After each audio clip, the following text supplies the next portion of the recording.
Mateus 27, 45.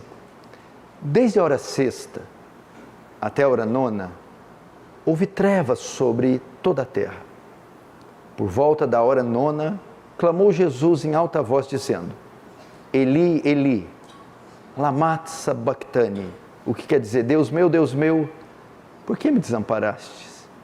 Alguns que ali estavam ouvindo isto diziam: ele chama por Elias.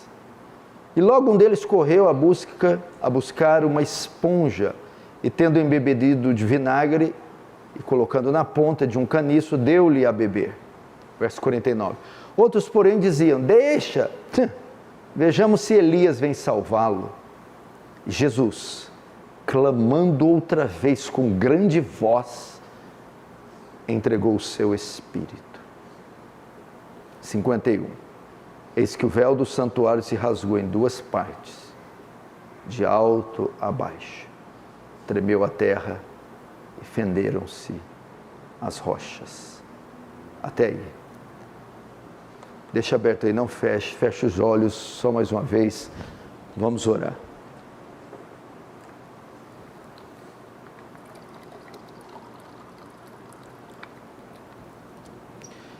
Senhor Deus, somos tão pequenos, tão insignificantes, estamos tão distantes de verdades tão profundas, tão elevadas, tão maravilhosas, tão sublimes. Nos dá um pouco de iluminação para sabermos essas verdades, conhecermos essas verdades, e assim sermos cristãos melhores, que te honram, te louvam e que têm grande apreço por ti, Senhor. Ajuda-nos essa noite a compreender um pouco da cruz de Cristo, porque ela é a causa da nossa salvação, redenção, reconciliação, filiação, perdão. Que haja temor e tremor entre nós, Senhor. Que o teu reino avance, que o Senhor receba glória para si e nos conforme a imagem do seu Filho. Amém.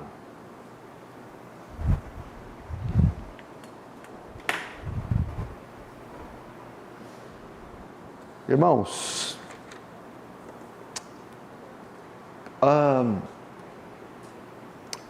eu estava pensando em um tema para essa mensagem. Poderia ser, por exemplo, as últimas horas de Jesus, porque aqui fala das suas últimas horas e a sua agonia na cruz. Mas eu também resolvi colocar um tema interessante: o dia mau de Jesus. O dia mau de Jesus.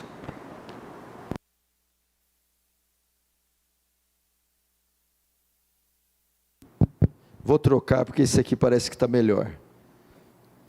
Não quero que o microfone me atrapalhe. O dia mau de Jesus.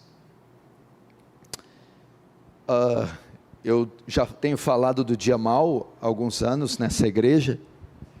Pode melhorar o brilho aqui também, um pouquinho de volume. E todos nós passamos, é um dia de densas trevas, é o dia da nossa mais difícil provação. É um dia que Deus escolhe em seus decretos para provar os filhos dele, além da conta, ou no seu limite. Nós passamos por provações e noites escuras, do primeiro ao último dia da nossa conversão. Entretanto, haverá entre um período e outro, o dia da provação. O dia onde todos os canhões do inferno estão mirados em um único crente. E vai ser exigido dele o que não foi, e talvez não será em toda a sua vida. É o que Jesus está passando aqui. É o seu dia. O dia que ele prevê lá no jardim Getsêmani. E sofre uma agonia tão grande por pensar nesse dia, que transpira gotas de sangue. Tamanha era a sua agonia. Onde se daria o dia mau de Jesus? ele começaria lá no jardim, com a sua oração: se for possível, passa de mim esse cálice. Mas ela atinge o seu auge, o seu ápice, no alto do madeiro, pregado em uma cruz, no Gabatá, no Gólgota, no Monte Caveira, na crucificação. Nós estamos num fim de semana que é tido por todos, por quase o mundo todo, como o fim de semana da paixão de Cristo, a sexta-feira santa, onde ele foi crucificado, e o domingo da ressurreição, que é a Páscoa do Senhor. E para isso eu resolvi trazer este tema a vocês, um pouquinho do que aconteceu, mais uma vez, naquele dia sangrento, escuro, solene, sublime, com a vida do nosso Senhor e Salvador, Jesus Cristo. E para isso eu usei, dos 4 evangelhos que comentam, relatam a crucificação, eu escolhi Mateus para falar.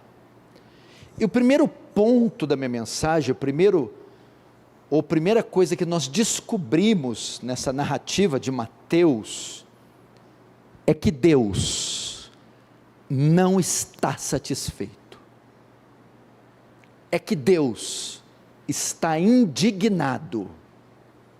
Primeira figura que aparece na porção que eu separei, é a indignação de Deus. Deus está irado, porque o verso 45 diz: desde a hora sexta, meio-dia, até a hora nona, 3 da tarde, houve trevas. Deus está indignado com o quê? Deus está irado com o que está acontecendo com o seu filho. Deus está revoltado, furioso, por aquilo que está acontecendo com seu filho. Preste atenção, o texto diz que houve trevas, do meio-dia às 3, parou para pensar? O que é meio-dia às 3?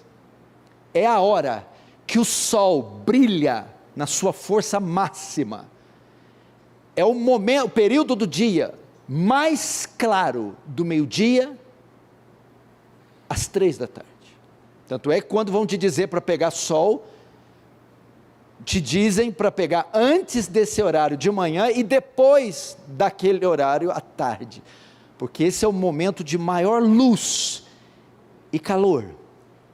Entretanto, fica escuro, e não fica escuro desde a hora que Jesus foi crucificado. Jesus foi crucificado a hora terceira do dia, 9 da manhã. A escuridão só se deu quando o sol atingiu seu auge, meio-dia. Quando chegou meio-dia, houve trevas, simplesmente ficou escuro, ficou totalmente escuro aquela região. Os evangelhos não relatam o que causou a escuridão. Em termos naturais, podíamos dizer que foi um eclipse, ou que foram nuvens carregadas que cobriram toda a região e impediram os raios solares de chegarem à terra. Os mais estudiosos entendem que não, foi uma ação sobrenatural, divina. Tudo ficou escuro. Agora, não temos que buscar saber o que causou a escuridão, e sim o significado do momento mais claro do dia ter sido feito meia-noite. Parece que essa escuridão é um prenúncio do que Jesus já havia profetizado outra vez. Essa escuridão aqui tem um propósito e um significado. Ela parece já ser um prenúncio, um princípio do que Jesus já tinha profetizado. Marca o dedo aí e volta em Mateus 24, volta 3 capítulos. Mateus 24, verso 29.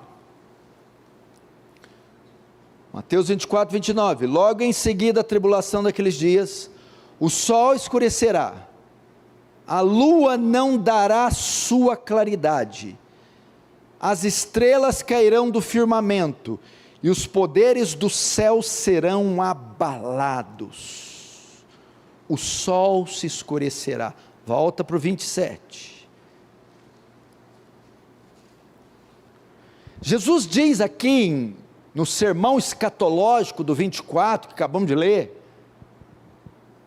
que no fim dos tempos haveria um período de escuridão, de trevas, de apostasia, do aparecimento do filho da iniquidade, da corrupção do gênero humano, do esfriamento da fé e do multiplicar da iniquidade, e assim por diante. Portanto, o que está acontecendo aqui, e isso tem um nome, o que Jesus está profetizando, isso tem um nome, ok? E vou dizer o que é. O que temos aqui nesse cenário, fora dos portões de Jerusalém, no Monte da Caveira, é uma amostra do dia escatológico, que Jesus profetizou, que seria um dia de intensas trevas e de escuridão. A escuridão tomando conta de tudo, aponta para um ambiente tenebroso, um ambiente cheio de escuridão, de trevas, ou seja, algo dominado pelo mal, período de trevas. E o que é isso? Este período que Jesus profetizou, o sol se escurecerá, a lua cairá do seu firmamento, seria o início do juízo de Deus, a ira de Deus entregando esse mundo às trevas e ao mal.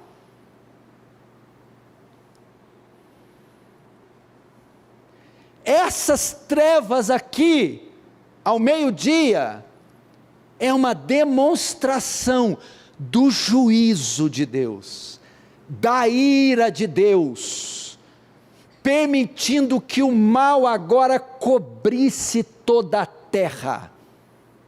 Lembra que Jesus foi pego no jardim? E Pedro saca a espada para cortar e proteger. Jesus repreende Pedro.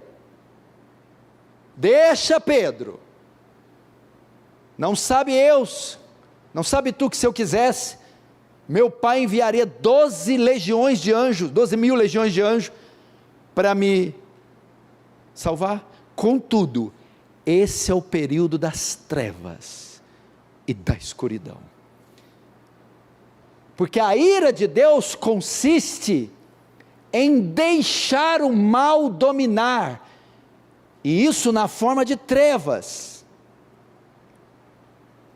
É isso que está acontecendo aqui, é uma demonstração da indignação, da ira de Deus, entregando aquele lugar para as trevas. Agora, por que Deus está indignado? E por que demonstra isso com o ato de cobrir a terra com trevas? Porque o seu filho está sendo rejeitado, porque o seu filho está sendo escarnecido, zombado, blasfemado, rejeitado. Por isso se fez escuro nesse tempo. Havia uma tempestade se formando sobre a terra, uma tempestade que cairia sobre eles. E por que ele está se formando? Porque o Filho de Deus está sendo rejeitado. É isso que está acontecendo. E Deus então cobre todo aquele lugar. A ira dele contra o mundo já começa a trovejar. Aqui vai um princípio, para aqueles que estão me ouvindo pela internet, ou aqui, que continuam rejeitando o Filho de Deus. A cruz não é uma mensagem só de amor, ela é de amor, especialmente de amor, mas também é uma mensagem de juízo. Para aqueles que continuarem rejeitando o Filho de Deus, o que te espera são trevas, escuridão, a ira de Deus. Aqueles homens que meneavam a cabeça quando ele estava lá, aqueles homens que tiveram provas incontestáveis que ele era divino, ao ponto de subornarem os guardas, quando ele ressuscitasse,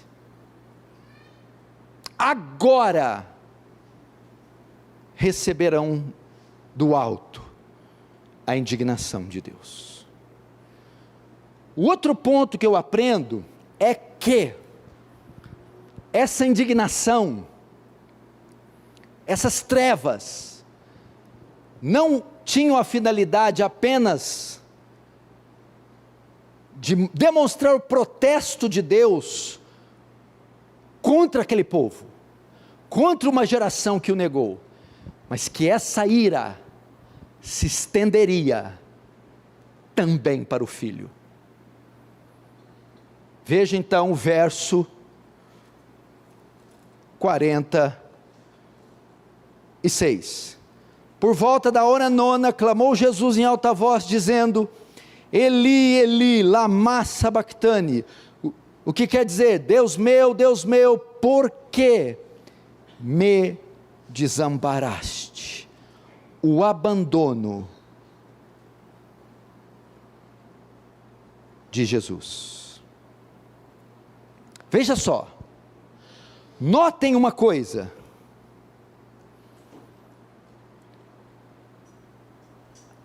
em todo o cenário, só o autor quem está falando.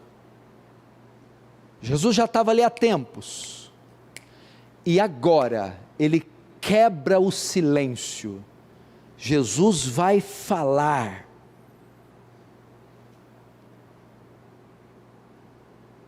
Que horas ele fala? O texto diz que por volta da hora nona, Jesus fala. Às 3 da tarde, Jesus foi crucificado às 9 da manhã. E agora às 3 da tarde ele fala. Mas note, a última vez que Jesus falou foi em Mateus 26, 64, volta aí, um texto, um capítulo, olha lá, respondeu Jesus, tu disseste, entretanto eu os declaro, que desde agora vereis o Filho do Homem, assentado à direita do Deus Todo-Poderoso sobre as nuvens do céu. Ele estava perante o Sinédrio, na casa de Anás e Caifás, e agora, essa hora, foi a última vez que ele falou, desde que foi sentenciado, levado à fortaleza Antônia para ser flagelado por Pilatos, levado até Herodes. Ele não pronunciou palavra, e ele vai falar agora, depois de horas, já pregado em uma cruz.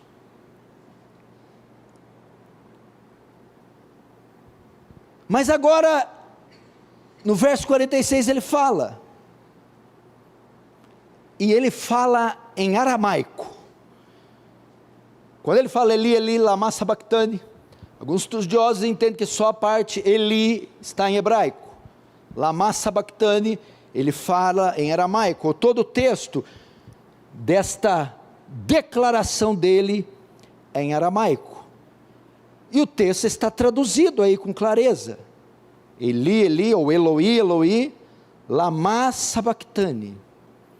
Deus meu, por que é que me desamparaste?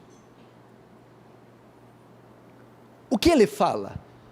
Depois de horas calado, açoitado, humilhado, despido, pregado e hasteado, ele vai citar uma profecia. Essas palavras de Jesus não são palavras propriamente ditas naquele momento, naquela hora, em primeira mão. Ele repete uma profecia de um salmo, o Salmo 22. Por que Jesus faz isso? Imagine a cena. César está sabendo do motim que está acontecendo na Judéia, comunica Pilatos, que é o governador e o responsável por aquela província, fala em nome de Roma e do Império. Pilatos comunica às autoridades judaicas, ou seja, é comunicado pelas autoridades judaicas, que querem que um embusteiro seja punido de morte, porque na lei deles não é permitido que eles matem. Pilatos transfere a responsabilidade para Herodes. O Império Romano, a Judéia, o Sinédrio, que é a Suprema Corte dos judeus, estão todos em polvorosa, por causa desse Galileu. Está todo mundo mobilizado por causa desse homem, pelos sinais que ele fez, cujo na história nenhum outro fez igual, e pior, por ele se declarar ser o Filho de Deus, ou próprio Deus. Então, tem uma multidão contemplando este ato, autoridades das mais distintas ali, e depois de horas, ele vai falar. E quando ele fala, ele cita o trecho de um salmo, Salmo 22. Por que ele fez isso? Porque na época de Jesus, obviamente não existia o Novo Testamento, só havia o Antigo. E a Bíblia do Antigo Testamento não era enumerada como as nossas, capítulo, versículo. De modo que quando um rabino queria direcionar o seu público para alguma porção da Escritura, ele citava um trecho. Quando Jesus cita Elohim, Elohim, lama sabachthani, ele está direcionando o seu público para a profecia do Salmo 22. O que trata o Salmo 22? Todo judeu que era versado na Torá, sabia que se tratava de um salmo messiânico, que dizia que o Messias iria sofrer. Quando Jesus cita o Salmo 22, toda aquela região está mobilizada com aquele ato. Jesus, ao dizer isso, está dizendo para o público: hoje, no alto desse madeiro, se cumpre a profecia do Salmo 22. Esse que está pregado não é outro, senão o Filho de Deus, enviado à terra.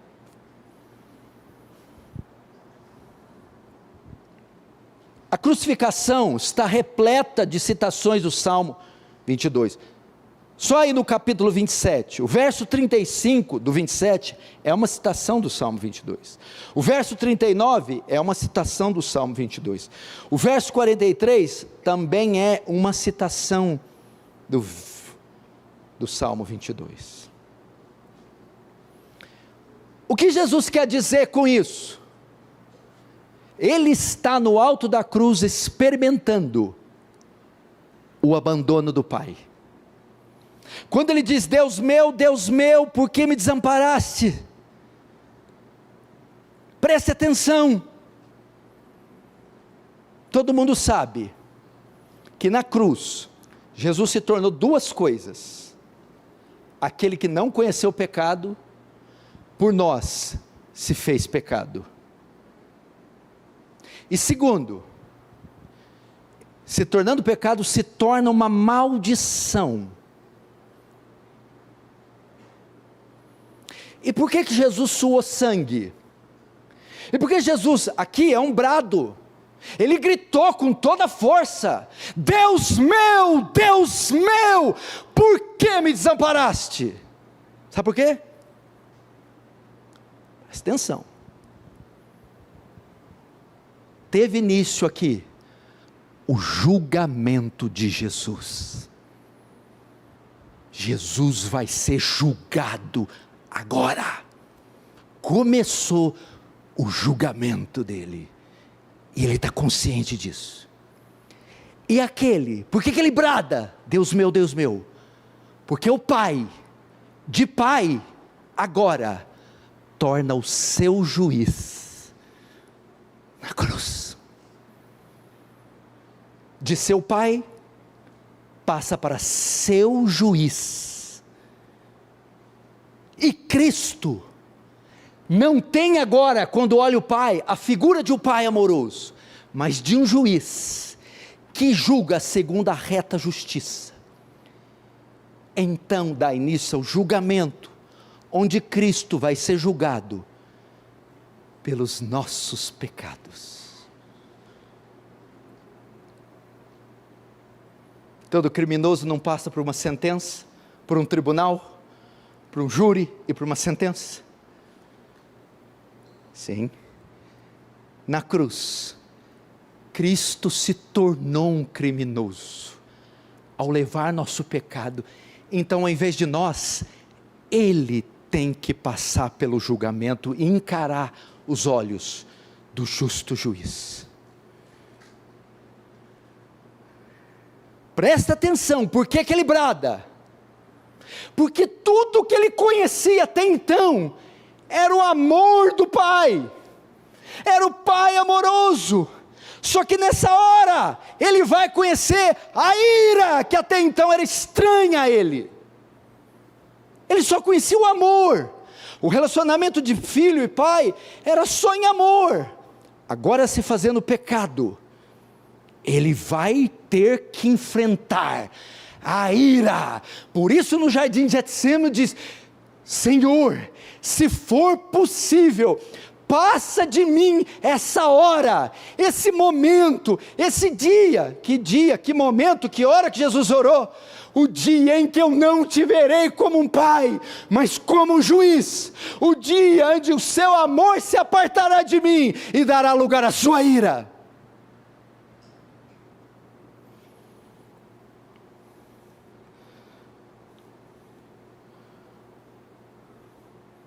Na cruz, o Filho sem pecado se tornou pecado. O Filho bendito se tornou maldito. E o Filho amado agora é objeto da sua ira.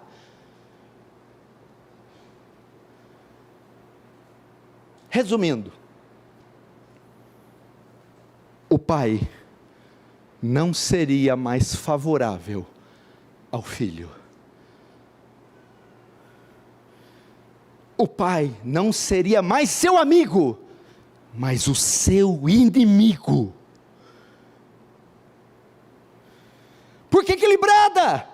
Pense, Tiago, quando diz Deus meu, ele não tem para quem apelar, não há uma outra corte a apelar, ele está completamente desamparado, ele está sem advogado, não há quem defenda a causa dele, não há quem apelar,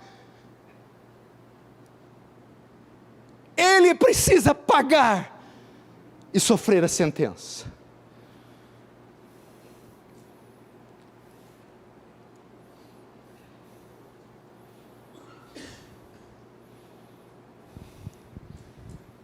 Agora você entende o brado?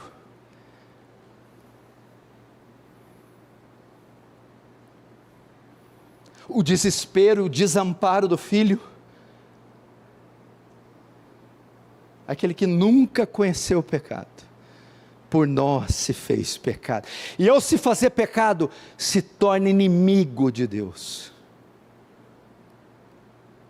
O amor de Deus dá lugar à ira, e o Pai dá lugar ao juiz, e não há instância que Cristo possa apelar.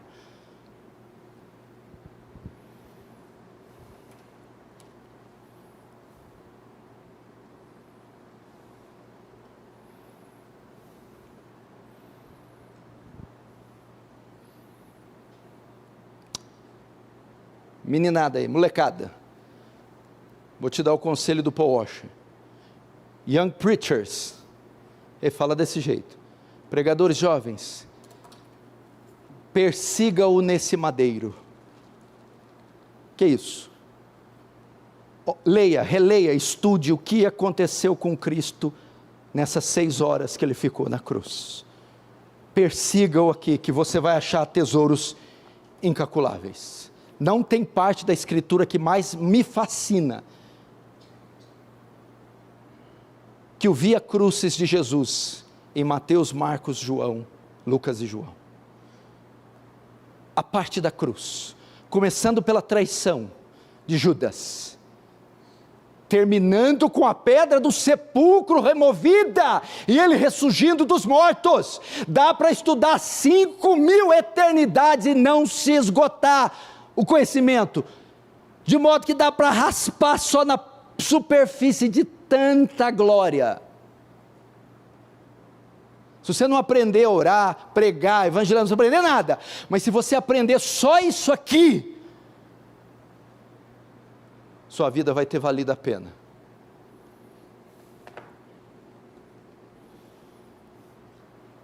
Nós aprendemos ainda um terceiro princípio dessa passagem estupenda, que Cristo era plenamente homem.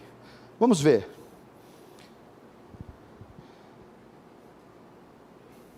Verso 48. E logo um deles correu a buscar uma esponja, tendo-a embebido de vinagre, e colocando na ponta de um caniço, deu-lhe a beber. Em João 19, 20, para completar as passagens, Jesus brada uma das suas 7 palavras da cruz.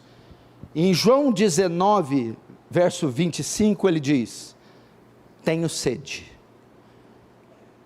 Mateus omite essa parte, mas ela é a razão de por que o soldado foi correndo pegar água para ele. Porque em João ele diz: tenho sede. Há várias coisas que são e podem ser ditas disso, mas aqui tem um significado. Esse texto é para deixar claro a sua humanidade.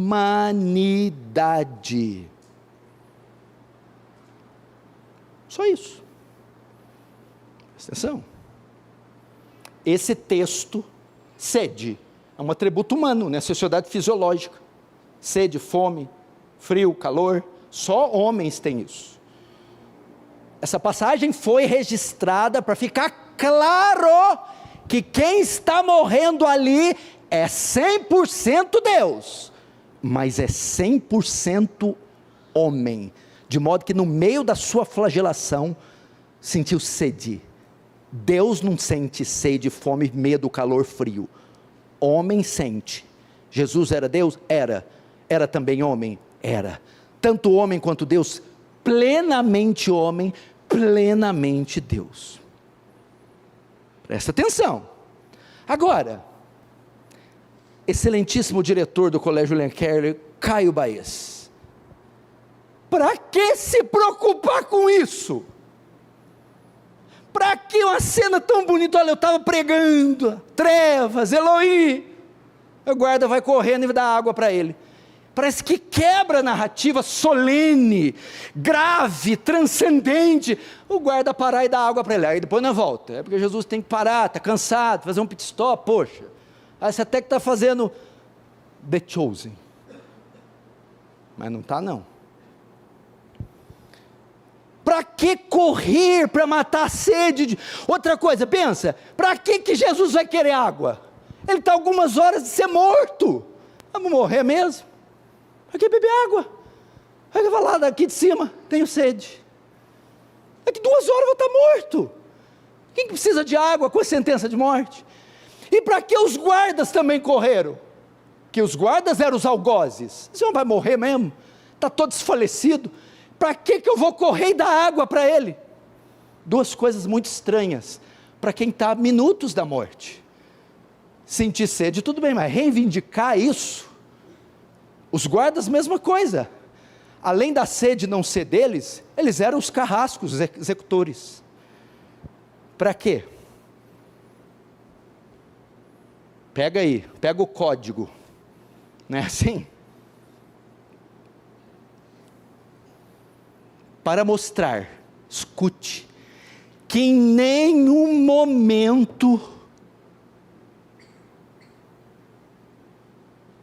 da crucificação, Cristo fez uso da sua divindade para aliviar a sua dor.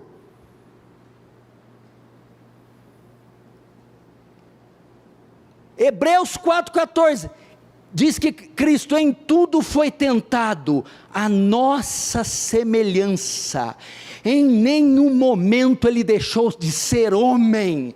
É para dizer que tudo que ele padeceu do Getsêmani, a morte na cruz, foi como homem, e ele não apelou para a sua divindade em nenhum momento, a fim de trazer alívio para a sua dor. Em tudo foi tentado à nossa semelhança, ele não se recusou nem uma gota do cálice.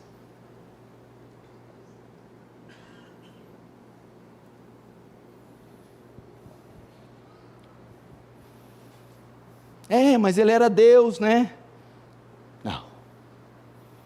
Está ali um homem com as mesmas fraquezas que a gente, que poderia ter feito uso,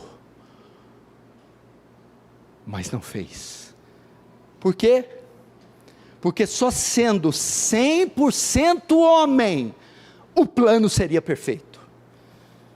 A dívida só poderia ser paga por um outro homem e sem pecado, mas não poderia ser um homem mais elevado, não podia ser um homem geneticamente mudado, não podia ser um homem com partículas divinas na sua composição humana, não podia, tinha que ser um homem no pleno exercício da sua função, um homem no pleno significado do seu ser, senão o sacrifício não seria perfeito. E aqui Jesus está provando, nem na hora de maior agonia e dor, eu deixei de ser homem.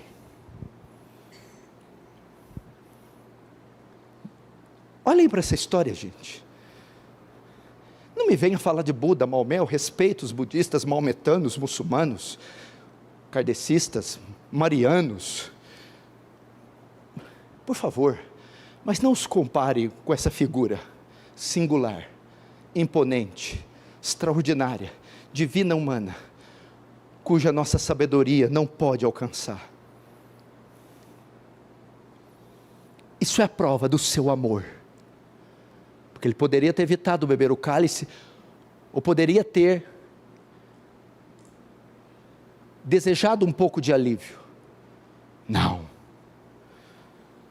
Agora vamos para a sua morte. Verso 50. E Jesus, clamando outra vez com grande voz, entregou o seu espírito. Olha que outra coisa estupenda. Esse texto aqui não está muito bem traduzido, porque e Jesus clamando outra vez com grande voz, entregou o espírito. Parece ser mais leve que não. O texto diz que agora ele está pregado. Já se passaram as 6 horas. Sua última porção de força está escorrendo agora por suas veias.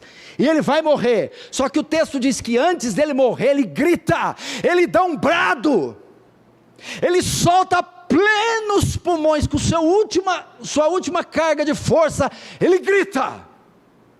Talvez o mesmo brado de João, tetelestai, está consumado. Mas o fato é que ele grita. E o texto diz,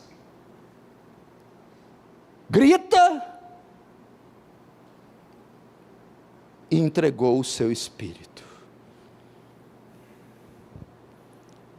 O que é isso? Por que o grito, terminado com a frase, depois de ter gritado, entregou o seu espírito? Preste atenção.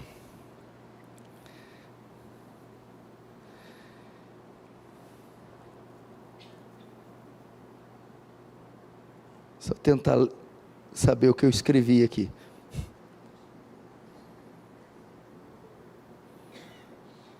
Ah, tá. O que ele está dizendo aqui? Quando você olha Paulinho, você fala assim, claro que esse senhor morreu. Ele estava esgotado, hein? O sangue já tinha saído, apanhado, estava sem beber, sem comer, sem dormir. Se esgotou, se foi a vida.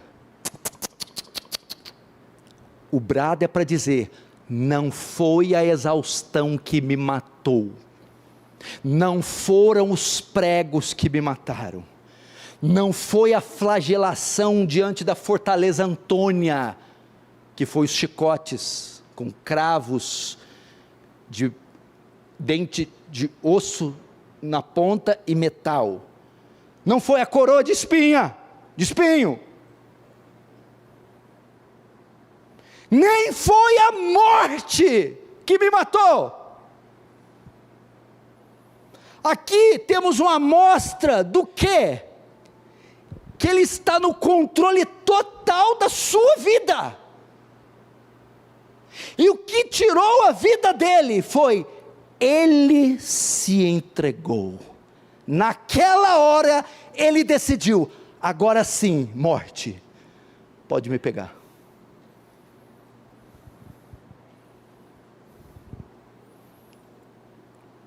Isso significa que foi ele que se entregou, conforme João 10, ninguém tira a minha vida, eu a dou por mim mesmo, porque tenho o poder de dá-la e tomá-la de volta. Esse mandamento recebi do meu Pai. Foi ele que tirou a sua vida, não foram os escravos, não foram os romanos, nem os judeus, nem foi a própria morte, estava no controle dela. Então, quando ele achou oportuno, entregou seu espírito. Mesmo em fraqueza, ele mostrou ser o Rei dos Reis e Senhor dos Senhores. Mesmo em fraqueza, mostrou onipotência, dizendo, não, morte, não, morte, você não tem poder sobre mim, se eu não der a você.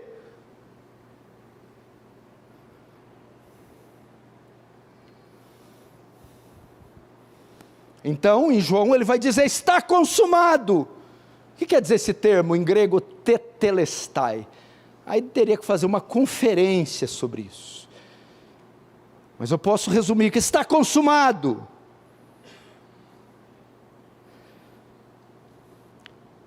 Agora eu vou ver se eu entendo o que está consumado.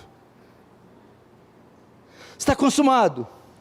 Todas as profecias ao meu respeito, com relação à cruz, foram cumpridas. Está consumado o plano de redenção criado em Gênesis 3,15, no chamado proto-evangelho.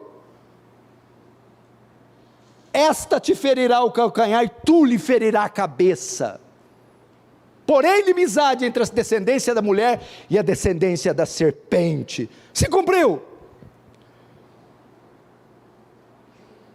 Que mais está consumado? Toda a penalidade pelo pecado foi paga. Está consumada. A justiça divina foi satisfeita. Está consumada a nossa dívida para com Deus. Finalmente foi paga. Romanos 3, aqueles pecados que foram cometidos e que Deus na tolerância deixou eles. Pecado de quem? De Abraão, de Isaac, de Jacó, de Moisés, de Davi. Não havia ainda sido feito um sacrifício. Todos esses homens estavam com os pecados pendurados, a dívida pendurada. Agora, tetelestai. O diabo não pode mais subir para acusar os santos. Que mais? Povo redimido, comprado. Jesus morreu de fato. Jesus morreu, não é uma metáfora, ele morreu. Agora, por que tinha que morrer? Você já se perguntou? Por que tinha que morrer? Por quê? Porque o pecado, a pena para o pecado é capital. A pena para o pecado não se cumpre em um tempo determinado. A pena para o pecado é só com a própria vida. Por isso a lei de Moisés determinou derramamento de sangue para expiar pecado. Uma vida tem que ser dada pela outra. Por que Jesus morreu? Porque o pecado só podia ser pago com a execução de alguém. Cristo Jesus na cruz. Como que eu pagaria pelo meu pecado? Com a minha vida. E você? Com a sua vida. Qual a única maneira de nós escaparmos e não sermos mortos? Outro morrendo no nosso lugar. Foi isso que Cristo fez.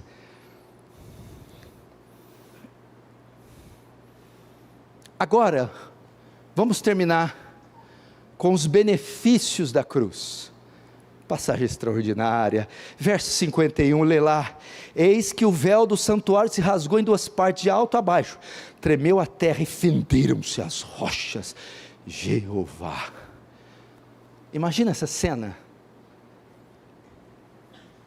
aquele templo de Herodes, coisa mais linda, aquela entrada, aquele modelo de tabernáculo, só que agora aperfeiçoado num templo, o altar de sacrifício, a pia, o lavatório, o santo lugar, os pães da proposição, a menorá, os 7 candeeiros de ouro, e o santo dos santos, sendo separado por um véu enorme, 30 toneladas, 35 centímetros de largura, 18 de altura, e esse véu de alto a baixo se rasga,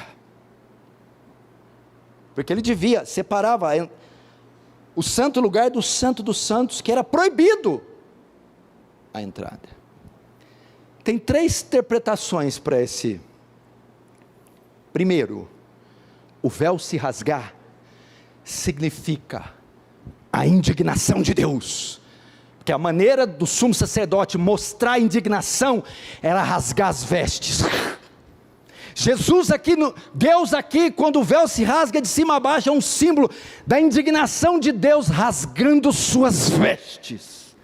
Deus está indignado com o escárnio que estão fazendo com o filho dele, e nesse ato de rasgar o véu, rasga suas vestes. Segundo, havia uma profecia em Mateus 23, em vários outros textos, que ele destruiria Jerusalém, que não ficaria pedra sobre pedra, que deixaria ela deserta, e com o rasgo do véu já começa a decadência de Jerusalém, porque dali não vai parar. E a terceira, que é a mais comum, é que a entrada até o Santo dos Santos está aberta, não há restrição, não há mediação, não há mediadores, não há sacrifícios, agora podemos ir pelo Filho até o Pai, sem cordeiros, sem ovelhas, sem sumos sacerdotes, padres, pastores, apóstolos, bispos. Nós, agora é inaugurado o sacerdócio universal de todos os crentes, todos têm acesso ao Senhor. Mas não é isso ainda, na verdade, todas essas três estão presentes aqui, mas aqui Jesus aponta para uma abertura escatológica. A finalidade da morte não foi só dar acesso à presença, a finalidade da morte foi resgatar um povo, para colocar esse povo em novos céus e nova terra. Explico, não se turbe o vosso coração, João 14, credes em Deus, credes também em mim, na casa do Pai há muitas moradas, já há, eu vou para lá prepará-las, quando eu for estiver preparado, voltarei outra vez, para quando eu estou, estejais vós também. Que moradas são essas? No céu, na casa do Pai há muitas moradas, ok, é a eternidade, a habitação de Deus, que já preparou desde a fundação do mundo, a habitação dos remidos. Entretanto, havia um véu na casa de Deus, um véu que cobria essas habitações e impedia este povo de entrar lá. Eu vou para o Pai, o que é isso? Eu vou, as casas já estão lá, só que o acesso ainda não foi dado, vocês não têm permissão para entrar lá, eu vou comprar o acesso, e eu vou comprar a permissão. Então quando Jesus morre, o véu se abre, significa permissão concedida, acesso concedido. Nós não temos entrada só na presença de Deus, mas em novos céus e nova terra, quando Ele vier, ou quando nós ressuscitarmos dos mortos. Amém? É isso que aconteceu com a cruz. As moradas foram compradas, o acesso liberado, o véu foi rasgado. Significa o cumprimento máximo da redenção, o ápice da redenção é nos colocar em novos céus e nova terra, e é para lá que a gente vai. Pensa, medita nesse versículo um pouco. Eu vou para o Pai preparar moradas, e quando eu for, voltarei outra vez, para que onde eu estou, estejais vós também. Veja o carinho de Deus, o cuidado de Deus, em seus aposentos, preparar moradas, para habitar conosco. Isso não é maravilhoso?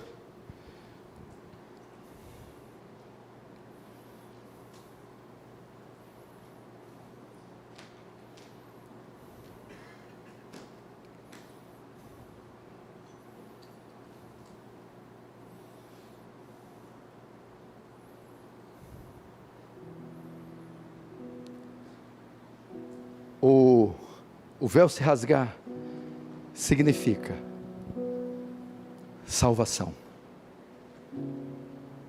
Seríamos plenamente salvos. Irmãos, eu tenho pensado tanto no céu ultimamente, pregando Apocalipse, pensado tanto nesse dia. Fica tranquilo aí, santo, sofre um pouquinho, vai passar. Lembra quando João fala, Jesus fala aliás, Porque a mulher, quando está para dar luz, sente dores terríveis. Mas quando nasce o bebê, nem se lembra da dor pela alegria de ter o bebê. Quando aqueles portões de pérolas abrirem, aquela luz que os seus pupilas não vão conseguir contemplar, e aquele coro cantando, aquelas ruas, aquelas coisas que fará você embasbacado, você esquecerá de tudo que passou aqui, tudo.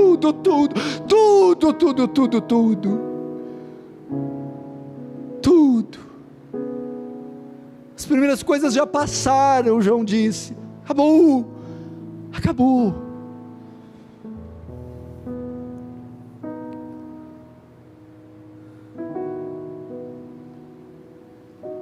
Você acha que vai, como é que você acha que ele vai te receber? Turrãozão assim? Ai, entra! Ai, Senhor, tá bom, Senhor. Filha, meu Deus do céu, não dá nem, eu vou parar aqui porque eu não vou me conter. Meu Deus do céu. Ouvi filho da boca dele. Ele pegando as minhas mãos, não. Vamos deixar isso aí para conclusão de Apocalipse. Agora, a resposta à cruz, a resposta à crucificação, a resposta ao sacrifício. Vamos ver o verso 47. E alguns do que ali estavam ouvindo isso diziam, ele chama por Elias. Verso 49, outros porém diziam, deixa, vejamos se Elias vem salvá-lo. Quem está quebrantado e comovido pelo que eu preguei até agora, diz amém. Mas tem gente que não fica.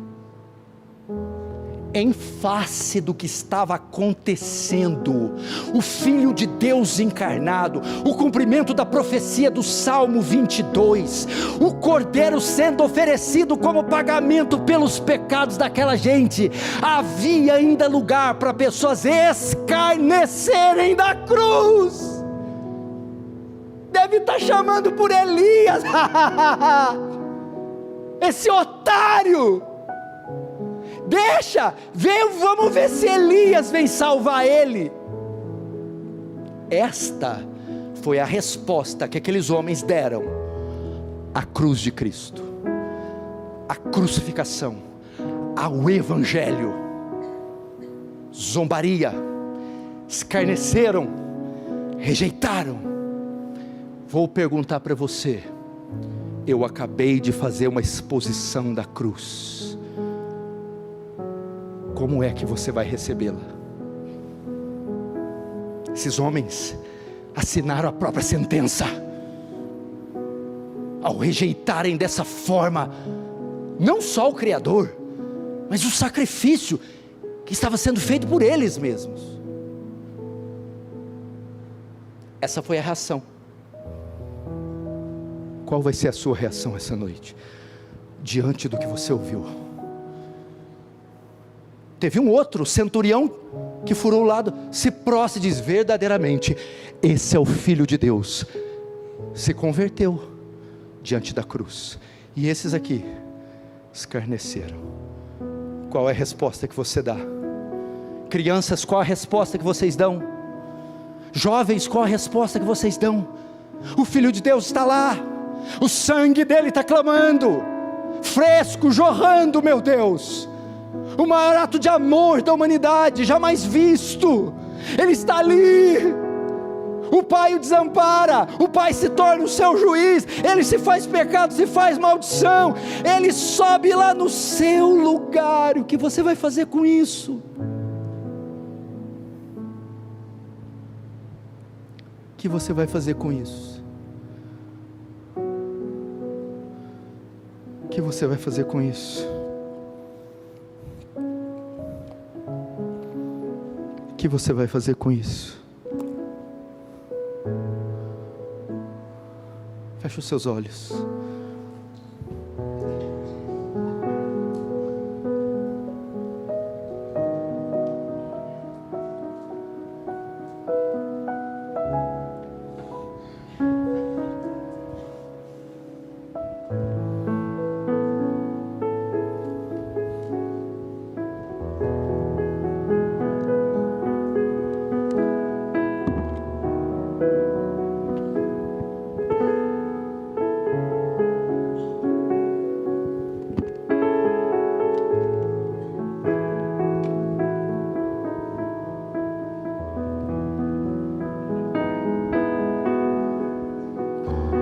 Fale com Deus.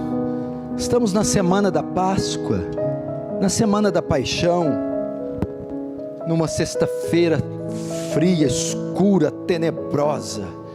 O Filho de Deus era pendurado no madeiro como um malfeitor, e Ele fez isso por você, Ele fez isso por mim. Agradeça, louve, se arrependa, confesse os pecados. Mas talvez Deus está chamando uns hoje que não tinha chamado até então. Talvez está chamando um jovem pela primeira vez, está sentindo o chamado interno. Talvez um senhor. Talvez algo está no seu coração dizendo: eu acho que eu vou ser salvo hoje. Eu acho que Ele vai me chamar hoje. Eu acho que hoje eu comecei a entender o que é o Evangelho. Eu comecei a entender o que era a cruz. Será, jovem? Abra o coração. Não precisa ser amanhã, pode ser hoje. Se entrega àquela cruz, se ajoelha diante dela, fala: Senhor, não espera mais nenhum dia. As crianças a mesma coisa, há conversões na infância.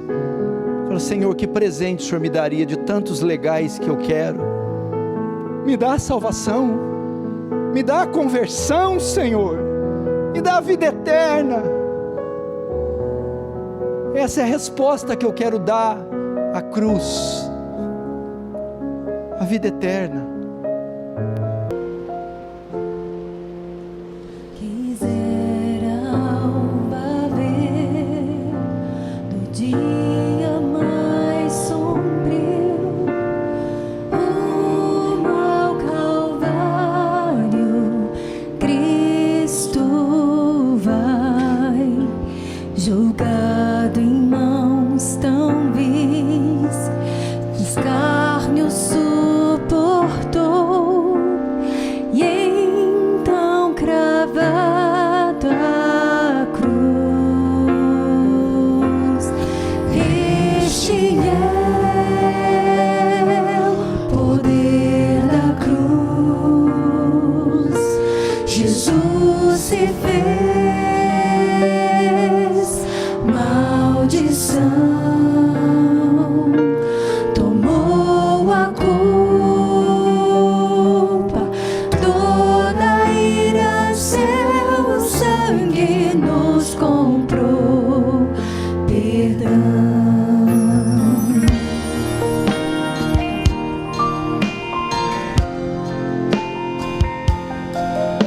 Quisera ver a dor marcando sua afeição, peso tão grande é o meu pecar. Cada vil pensar, cada ação atroz, sua fronte em sangue a coroar.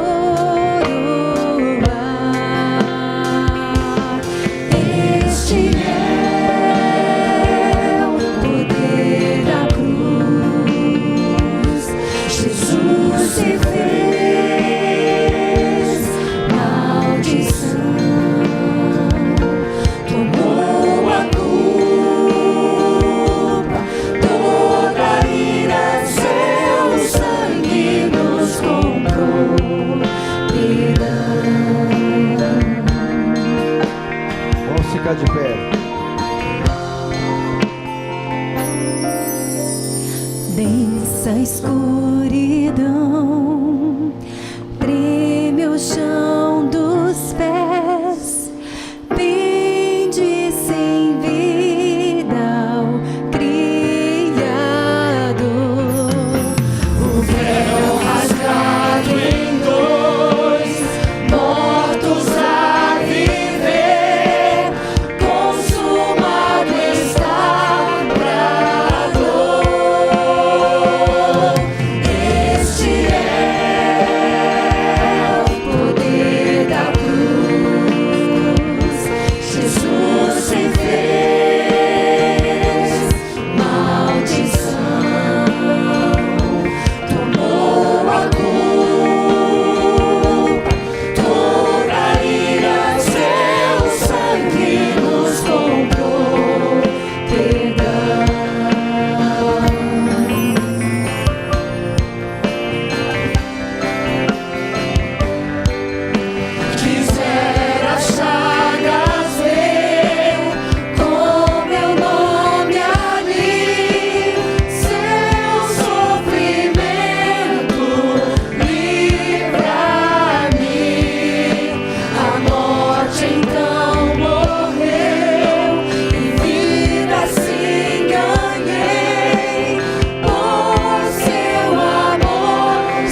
cruz.